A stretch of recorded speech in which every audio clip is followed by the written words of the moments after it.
সূরা ফাতিহার কোন আমলটি করে আল্লাহর কাছে কিছু চাইলে আল্লাহ খালি হাতে ফিরিয়ে দেন না? সূরা ফাতিহার এই আমলটি অনেক বেশি ফজিলতপূর্ণ এবং গুরুত্বপূর্ণ। যে ব্যক্তি সূরা ফাতিহার এই আমলটি করে আল্লাহর কাছে কিছু চাইবে, ইনশাআল্লাহ মহান আল্লাহ তাআলা তার চাওয়া পূরণ করবেন। ভিডিওটি অনেক গুরুত্বপূর্ণ, তাই দেখা হলে কমেন্টে মাশাআল্লাহ বা আলহামদুলিল্লাহ লিখে শেয়ার করে অন্যদের শেখার সুযোগ করে দিবেন।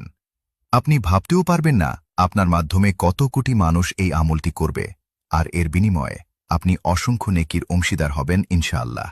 আমলটি হল, প্রথমে সুন্দর করে উজু করে একটি পরিষ্কার পরিচ্ছন্ন জায়গায় বসুন।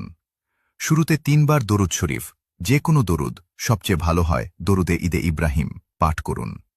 তারপর ৭ বার সূরা ফাতিহা, শেষে আবার ৩ বার দরুদ শরীফ। আমলটি শেষ করে আপনার মনের গভীর থেকে যা চাওয়া পাওয়া আছে তা আকুল হয়ে আল্লাহর দরবারে হাত তুলে দোয়া করুন। রাসূলুল্লাহ সাল্লাল্লাহু আলাইহি ওয়াসাল্লাম বলেছেন, যে ব্যক্তি মানুষকে ভালো কাজের দিকে আহ্বান করবে সে ওই কাজ সম্পাদনকারীর সমান সওয়াব পাবে। সহিহ মুসলিম। তাই দেরি না করে এখনই পোস্টটি শেয়ার করুন এবং সওয়াবের অংশীদার হন। আল্লাহ আমাদের সবাইকে আমলটি করার তৌফিক দান করুন। আমিন।